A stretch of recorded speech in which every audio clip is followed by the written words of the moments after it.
Hey there, everyone. Welcome back to another episode of the Female Empowered Podcast. I'm your host, Christa Gurka.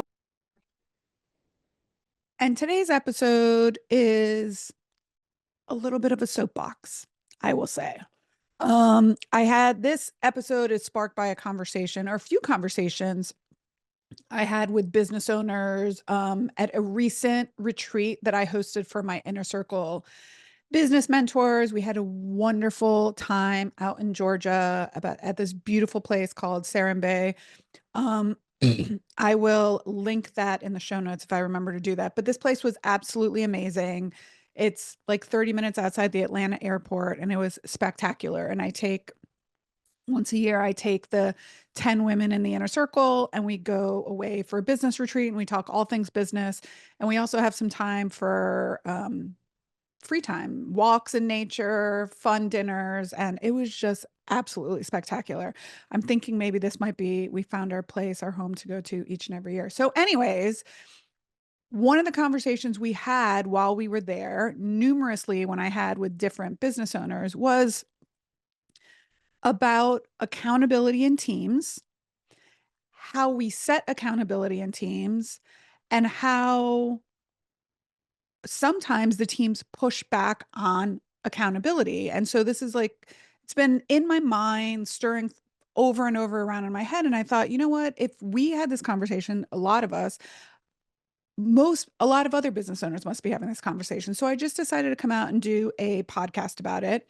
It's not unlike a post that I did recently on Instagram that got a ton of engagement and feedback and DMs and everything about really where pay rates come from and how when instructors or clinicians or team members ask for 50 to 60% of the revenue that brings in, that's just not mathing when it comes to business math.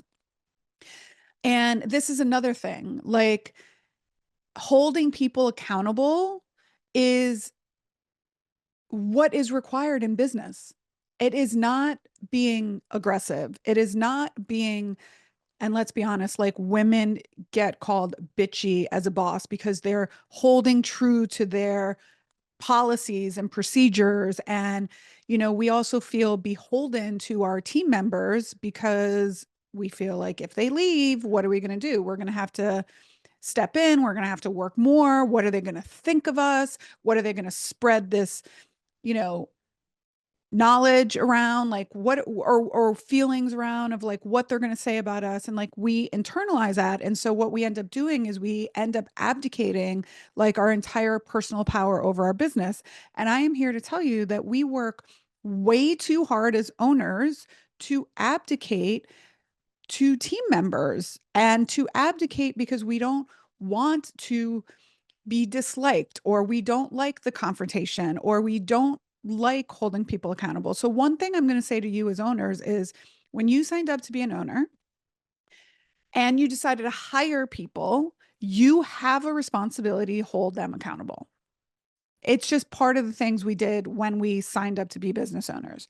Now, on the flip side, if you, as an employee, as a team member of said business, said yes to the job, you will be held accountable for the things that you said yes to. And so let's just take it back to true fundamentals about like why businesses exist. Okay. Businesses exist to fulfill a promise, to deliver a result. That's it. To generate revenue and pay the bills. And for small businesses have one, like literally one very important requirement: make enough money to stay open. That's it. Yes, there's all sorts of other things. We want people to feel empowered. We want people to move better. We want more bodies doing Pilates. But we can't have any of that unless we make enough money to stay open. So that's why business exists. Okay. So when you work, I want you to recognize, and this is specifically going out to people that work in these small businesses. If you work for a small business, when you choose to work for a small Pilates studio, a small physical therapy practice, a woman owned endeavor, you are not working for deep pockets. You're just not. You're not working for like an endlessly over-resourced entity. You're working inside a very real, a very human-sized ecosystem. And that means that every little result matters. Every little nuance matters. Every little dollar matters. Okay. These women did not open up their studios so that they could give Sandy a job. They did not say one day, oh, you know what? I want to open this place and go into debt and take on debt to finance it and have to sign personal guarantees so that Sandy could come in and work 10 to 2, 3 days a week. No, that is not why these women open their businesses. They opened their business so they could deliver a result, and they took on all of the responsibility so that one day down the road, they could ultimately have some profit and maybe be able to work a little bit less. Okay. So when you agreed to accept this job, you agreed to some very specific things. Now, I will say, if someone offers you a job and they don't offer you a clear job description, a clear pay structure, a review structure, some sort of performance expectation, something really documented, then I would say that's a red flag from the beginning. So I mentor when I talk to my business owners and they're talking about XYZ staff member and they're like, oh, they're just not living up. And I'm like, well, what expectations? They don't know what to live up to. You didn't give them any expectations. And so part of what we teach in my mentorship programs is that it starts from the top. So as an owner, if you're hiring, you as an owner have a responsibility to provide an offer letter, clear roles and responsibilities, clear pay structure, and how they can advance to different tiers of pay structure. How are they going to be evaluated? What you're going to assess them on, and what your expectations are. Every expectation to when should they show up for work? Are you going to expect them to be 10, 15 minutes before the beginning of their day? How long after the session should they stay for? What is a time off policy? If they're sick, what is a policy for getting their class covered? Right? Everything should be delineated. And if you don't have that, I invite you to join our program so that you can build that. So then when you do hold people accountable, it's very clear from the very beginning.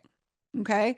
I expect business owners to give their candidates real offers. Now, it might not be the dream offer. It might not be 75% or $75 an hour, but it should be clear. It should be thorough. It should know if you do these 3 to 5 things, you will do really well. And if you do 7 to 8 things, you are going to exceed at this role. Okay. On the flip side, as an employee or as a team member, you should ask those questions. Okay. But once you've said yes, you've said yes. So now it moves forward, and raises, salary, pay structure is not necessarily revolved around credentials. It's not necessarily revolved around how many letters you have behind your name or how many years you've been teaching. It should be purely based on performance. Okay. So when you say yes to being an instructor or a physical therapist in a practice, you've said yes to that role. You've said yes to those responsibilities. You said yes to whatever deliverables they are. Like you've said yes.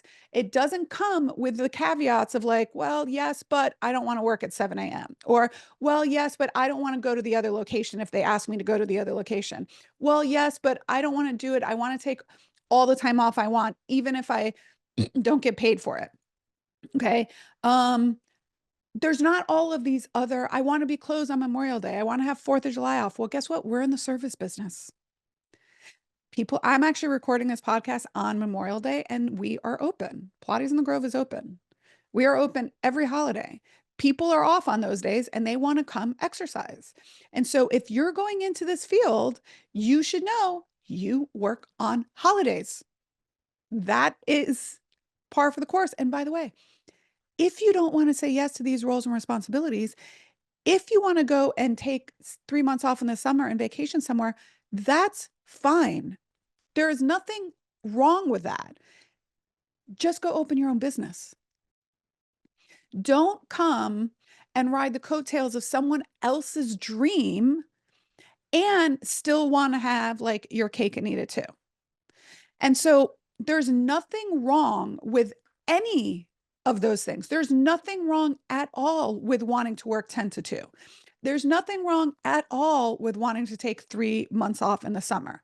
But if you want to do those things, there's a place for you. It's called entrepreneurship, and it's called go and open your own business. So that leads me into what accountability actually is. Okay, so let's talk about accountability. And I think it's been distorted a lot. And I want business owners and staff members to listen to this part. Okay, accountability does not mean micromanaging. So, accountability does not mean punishment. Accountability does not mean that your boss is mean or your manager's mean or they have it out for you. Accountability means holding you responsible for doing what you said you were going to do. Accountability is calling you out, good or bad, for meeting or not meeting the roles and responsibilities you agreed to when you accepted this offer. Okay. So let me give you some examples. Okay. At Pilates in the Grove, one of our expectations is you arrive 10 minutes before your class starts or your session starts. That means that you are in the studio 10 minutes. So if you teach an 8 a.m. class, you're in the studio at 7:50. Why? Because you got to put your purse away or your bag away or your lunch, your 17 meals that you're bringing for throughout the day. You've got to decide if you're changing shoes. You've got to go to the bathroom. You've got to put your cell phone away. There's all of these things. So if you're running in 1 minute before you start your class, how can you be prepared and ready and the music's going and everything? That flustering is not the kind of experience I want my clients to have. So if you don't show up 10 minutes before your class time, you are not meeting the expectations that your boss set for you. Okay. What about getting your classes covered? And again, if owners don't have these expectations, people cannot read your mind, no matter how wonderful that would be. Your staff cannot read your mind. So if to some people they think showing up at 7:59 is on a time and you don't think that, you have to articulate to them. Okay. Covering your classes. It should be an instructor's responsibility to cover their classes if they're sick. That can be part of the policy. They're agreeing to teach Tuesday and Thursday at 6 p.m. If they cannot do that, they should reach out to their teammates to get that class covered. That should be part of their responsibility. If you have the responsibility to have your documentation done on time, if you're a physical therapist, most clinics give you a whole week. Figure out how to get it done. If someone has to keep calling your attention to that, it's not your boss being mean, it's you're not meeting the expectations. Okay. Responding to messages or tasks on your Slack, thumbs up, acknowledgement. So if you want to know your team got them, tell them, I want a thumbs up. I want some sort of acknowledgement that you understand. Okay.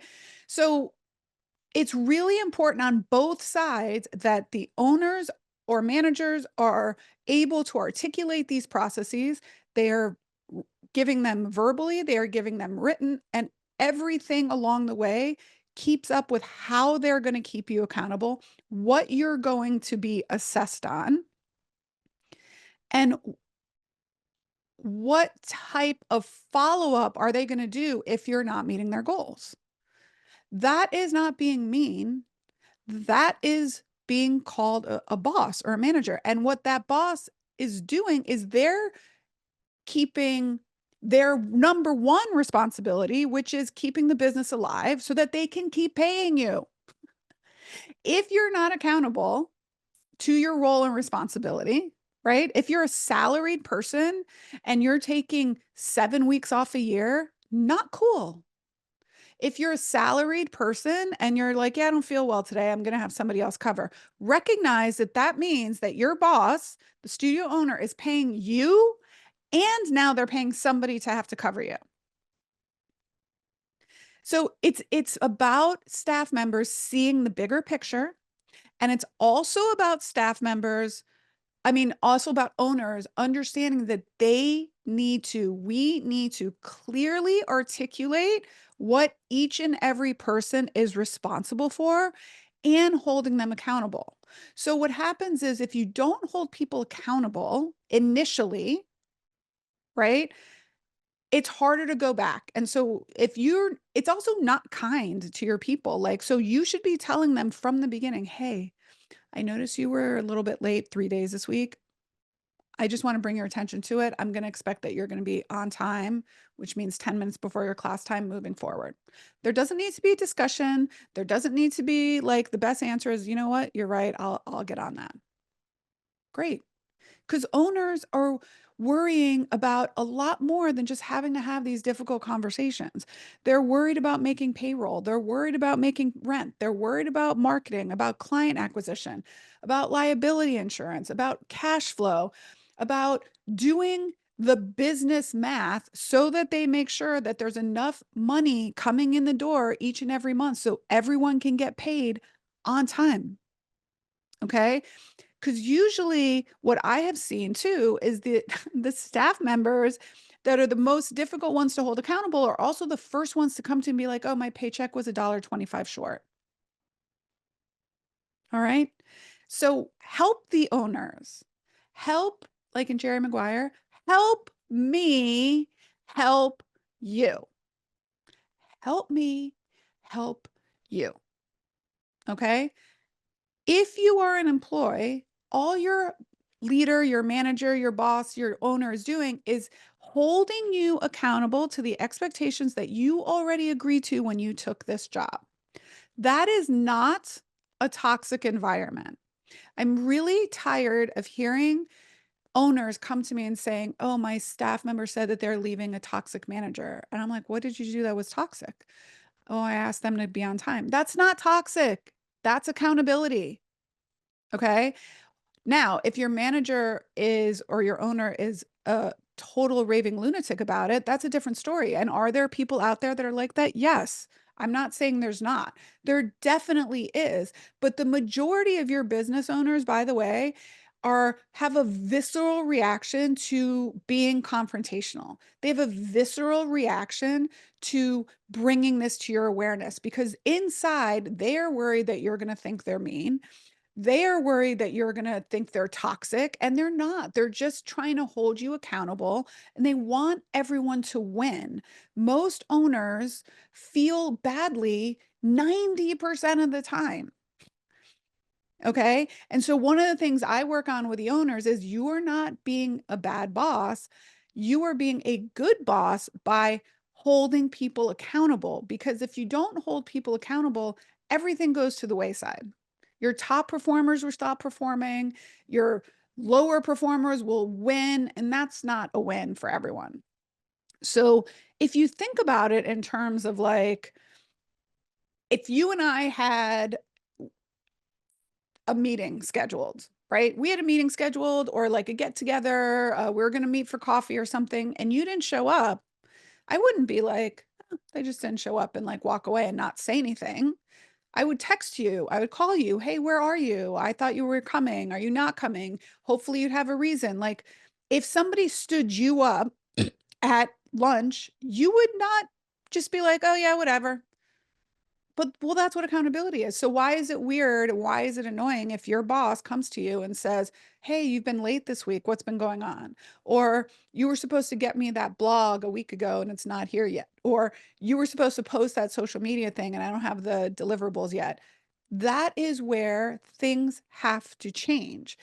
If you cannot do your job or you cannot meet those expectations, you should be articulating that to your owner. Okay. I hear this also all the time, that especially when I put out that post about like not being able to give instructors and PTs 50% of the revenue, because I know people think, well, 50% of the, I'm doing 50% of the work.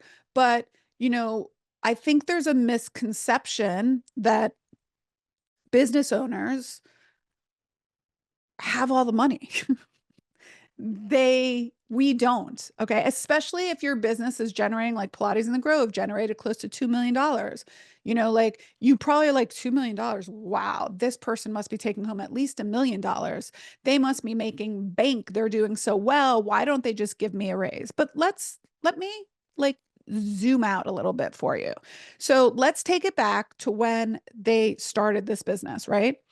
Your owners, they are the ones that took the risk, right? They're the ones that went out and got the loans. They're the ones that paid the rent, maybe for months before they got a single client.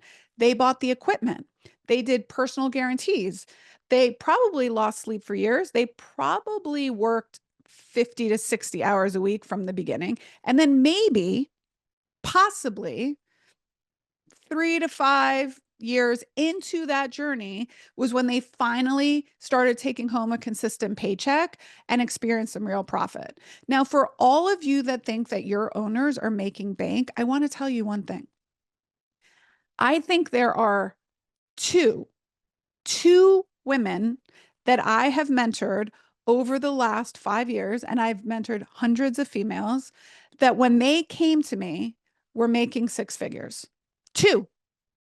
Two women. I can even tell you that right now, of the women that are currently in our FitBiz membership and even in our circle, 90% of them are not making six figures. So if you think your owners are out there making $150,000, $200,000 a year, you are mistaken. Some of them are barely paying themselves $50,000, barely. And many of them have less than 10% profit in their business when they come to see me. So they're working 40 hours a week, 50 hours a week for $50,000 and have very little profit to show for it. So I want you to just realize that when you are asking for a raise and they are trying to tell you, like, with a raise comes additional responsibilities. Okay. So if you want a raise, if you want to talk about, hey, I'm making $20 an hour, I'm making $40 a class, I want to go up to 50, what are you going to do that's going to generate that additional $10? Are you going to go out and get the clients to fill the class? Are you going to show up and do additional above and beyond work? And I'm not saying that people don't need raises. Of course, people need raises. Of course, people deserve raises.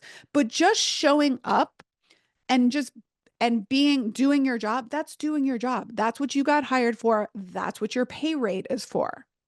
Going above and beyond is what raises are for. Or if the business does well, then everybody gets a raise. Okay. So if you're thinking that your boss is raking it in, understand that your owner, especially if they have team members, right? Like at Pilates in the Grove, we had like 13 employees and like 3 contractors. So I was responsible for making sure that all 13, 15, 16 of these people were getting paid every 2 weeks on time. Okay. Now recognize that that's amazing. And I love being able to pay people. I love being able to have instructors that are really living their passion and getting. Some of my instructors were making high five, even six figures. Okay.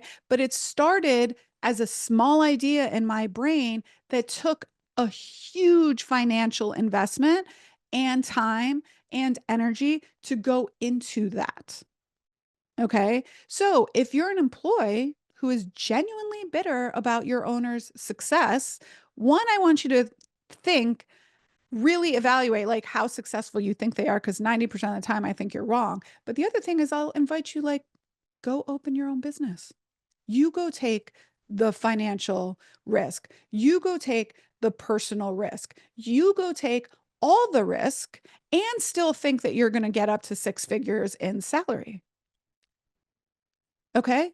You go fast track that. You can go get the lease, take the loan, set up the payroll, go without paid time off, give up your weekends. You can build it.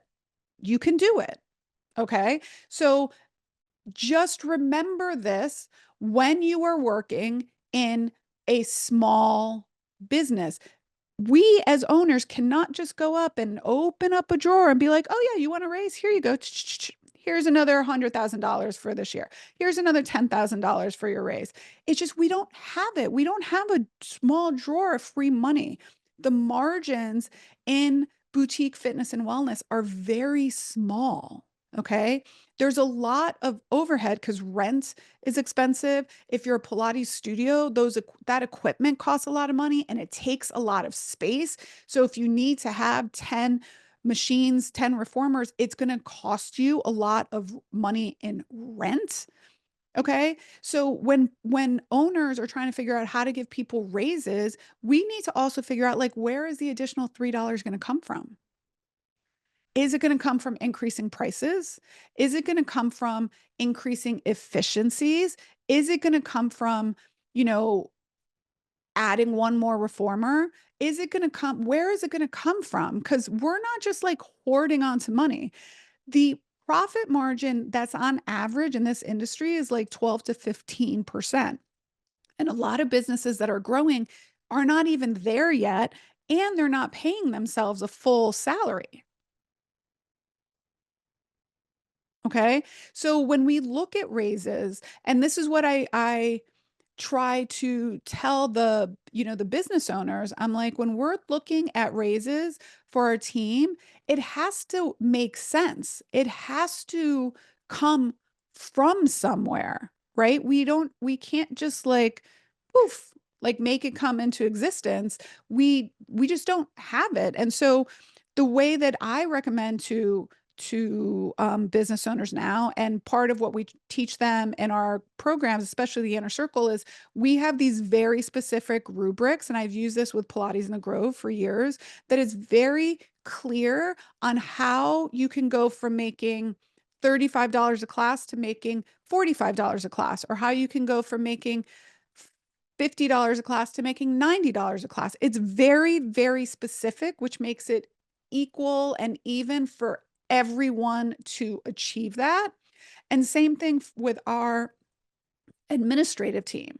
So the more clear, what I want to tell owners is, like, the more clear you are at the beginning on what your expectations are and get everyone moving in the same direction, the easier it will be for your team also to get on board. And I use this analogy all the time with Pilates in the Grove. I can't remember. Maybe I learned it. I don't remember where I learned it from. But anyways, it's like thinking of your business like a boat. Okay. There's always going to be your high performers that are sitting at the front of the boat and they're rowing really, really hard. You're always going to have those. Hopefully, you have some of those on your team. And then you'll have maybe one or two people in the back of the boat dropping anchor that are like deliberately trying to slow your progress. But the majority of your people are sitting in the middle of the boat. And here's what happens. The people in the back of the boat that are dropping anchor, those are usually people that are easy to get off your team because they're either like stealing, or they're speaking badly about you, or they're doing just like easy things. You're like, listen, it's time for you to go. Okay. It's time for you to go. It's been great. See you later. Sayonara. The people in the middle of the boat are the tough ones because they're doing everything right. They're showing up. They're not, it's like your clients. It's like the clients that always cancel like just outside the 24-hour window. So maybe they'll cancel like 36 hours, but it's still not enough time to really fill that spot. So they're technically not doing anything against policy, but they're also not helping you move forward. And what we want is, we want the people in the middle of the boat and the people in the front of the boat to kind of change places from time to time. Because if the people in the middle of the boat are just sitting there coasting, the people in the front of the boat, which are your high performers, eventually get worn out, right? Eventually they get worn out and they can't do it anymore. And so they fall off the front of the boat. What you need is the people in the middle of the boat. And these are the people that I'm talking to. You guys are doing you're doing what you're supposed to. You're coming in on time, you're seeing your clients, and then you leave. But that's really like just punching a time clock. And while that's great, that is great. Like but it's not enough to be like, you deserve a raise. You're not doing anything exceptional. You are showing up and you're doing your job, which is what you're getting paid for. Right. So that is that like this, it's equal exchange. Like you're putting this much work in, I'm giving you this much back.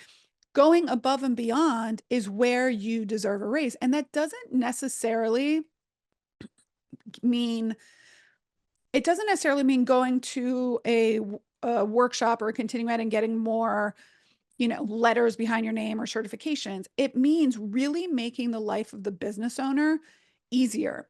It means, let me take a little sip from my new favorite, my Ringo. If you I love Ringo. Shout out to Ringo. And they just came out with like a new water spout, so you don't have to open the top. Anyways, that's such a ADHD aside. Okay. So where was I? Where was I? Oh, it doesn't mean that we want to punish you for not going above and beyond, but when you make their job easier, when you're like they don't have to spend time holding you accountable. They don't have to spend the time or the effort to call your attention to things because you're really making their life easier. That's where you get to grow, whether it be in responsibility, whether you get more of a raise, etc. But recognize that there's only so much of this to go around. In our industry, there's not additional revenue streams where people are, business owners are not sitting on hundreds of thousands of dollars in cash. We're just not, right? So it's really just basic business math. In order to have more money to pay raises and give people raises and hire more people, we have to specifically add to the bottom line, which is our profit, so that the business can give you a raise. So every time you think to yourself, oh, well, I'm going to take vacation, I'm going to be gone for 2 weeks, but don't worry, it's unpaid.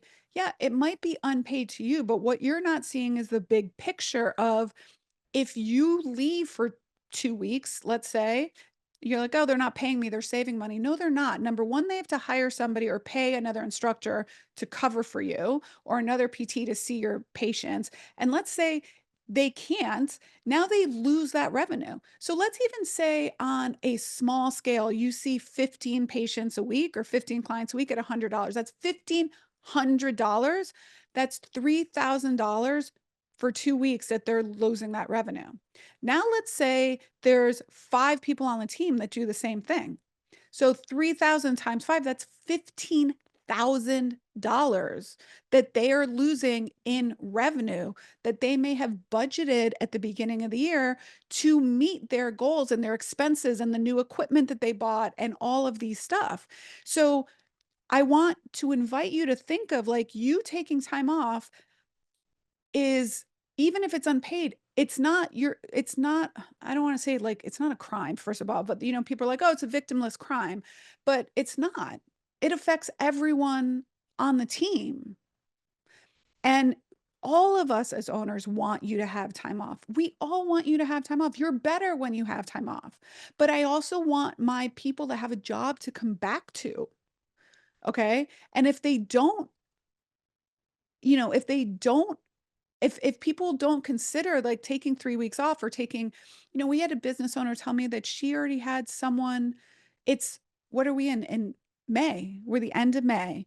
And she already has taken, so in 5 months of the year, she has already taken like 60 hours of vacation or paid time off. You're supposed to get 80 for the whole year. 60 in the first 5 months of the year, usually, which are the busiest months of the year. So, like when you do this, You just have to recognize that it doesn't just affect you. So when you're wondering, like, why is my boss so stressed? Well, she's stressed because she's trying to figure out how to make payroll, how to increase the profit, how to invest more money into the business when people are just being like, just thinking of themselves and being like, yeah, I can't come in today. Or no, I can't work past 2. Or no, I don't want to go to the other location to help out so we could save money so everyone can get a raise. That's what they're worried about. That's why you might feel like they're, blowing up on silly things that you might feel are not a big deal. Well, it's because they're already worrying about all of this other stuff. They're worrying about having to hold people accountable. It's not an easy thing to hold people accountable. It just isn't. Okay. And so have a little grace for your owner. Have a little understanding that what they're trying to ask you to do is for the betterment of the business, because their job, their one role is to, like I said at the beginning, it's to keep enough money coming in so that the business can stay open and they can pay you. That is the job. Now, they didn't start the job. They didn't open their business because they wanted to give Sandy or Sally a beautiful, role and responsibility where they only have to work 10 to 2. No. Okay. That they did this so that they could grow their dream, so that maybe one day they could not work 80 hours a week. Maybe one day they get to the point that they are paying themselves high five or even 6 figures, right? Maybe one day they get to the point where they can take 2 weeks off in the summer and go travel, or maybe they no longer have to be in the clinic seeing clients. But I want you to know that each and every one of the owners that I have worked with, each and every one of them always has their team at the forefront of their mind. Always. Okay. They always have their team at the forefront of the mind. They want to do better so that their team can do better. They want to do better so that they can give raises. They want to do better so that they can grow into bonus structures and maybe even profit sharing for their people. They want to do better for these things. Okay. They're not sitting here trying to be like, trolls from the tower and be like, you do my thing at my fiefdom. They do not want to do that. They stress about having accountability conversations. They stress about having to maybe reprimand someone. They stress about not being able to give you a raise. Okay. They stress about having to have a conversation where, maybe they have to take someone off of salary just because they're not producing. All right. I'm just going to go back to this again. These business owners had, it's kind of like what I think in the EMIT, they call it like an entrepreneurial seizure one day. And most of them didn't come from business backgrounds. They had a vision of what they wanted to create, and they took all of the risk on themselves to grow this. Now, I feel very, very fortunate that the team that we had at Pilates in the Grove is amazing. They were accountable, everyone knew the vision, they knew what they were supposed to do.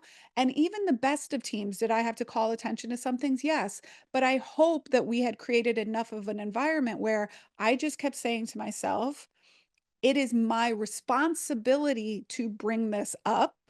And it's actually being kind to them to let them know, hey, I'm seeing you fall off a little bit. Can we just get this back on gear? Okay.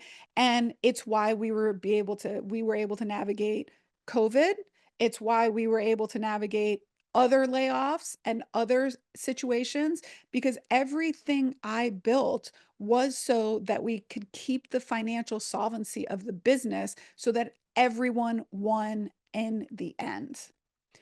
It's not being an owner is not for the faint of heart. And that's why I say not everyone has to be an owner.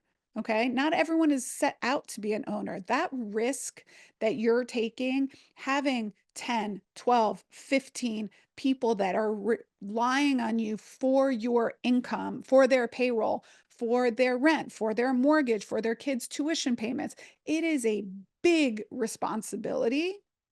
And most owners that I have met take that super, super seriously and often go without so that their team could have more. Now, I know this episode might feel tough for some people here, right? But it's really the honest truth. And I want to bring that to the forefront because I don't think a lot of people talk about it. My my approach to a lot of things is not to coddle people. It's to help people see the reality, do the hard work, and I'm here to have real conversations with people that challenge the way both owners and employees think about work, responsibility, accountability, and leadership. That's what I'm here for. So, if you're a team member, an instructor, a PT that works for a small business, one, I want you to recognize this person does not have oodles and oodles of money, at least not the ones that I'm working with. Okay. And I want you to understand what your responsibility is that you need to own your yes. You need to own your roles and responsibility. And you need to be an example for new people that come into the company that they follow the right mission, vision, and values. If you're an owner, it is your responsibility to communicate clearly and lead with integrity and do the hard work of holding people accountable. And if you're somewhere in the middle, navigating both, well, welcome to the human experience. This is what we're all going through right now. Okay. We all, every single one of us, has a role to play in building better businesses. And that starts by telling the truth. And that's what I'm here for, having real conversations about the real ins and outs of running a business, especially running a successful, sustainable, and profitable business. And that's what I'm here for. All right. And so I know I get a little feisty with these conversations, but I hope you took something away with it. I'm sure this is going to spark a ton of conversations. I'm here for it. I'm here for feedback. I'm here for you pushing back on me and challenging me and even sharing your experiences with me. I would love if you DM'd me over on Instagram. I'm at Christa Gurka. And until next time, my friends, bye for now.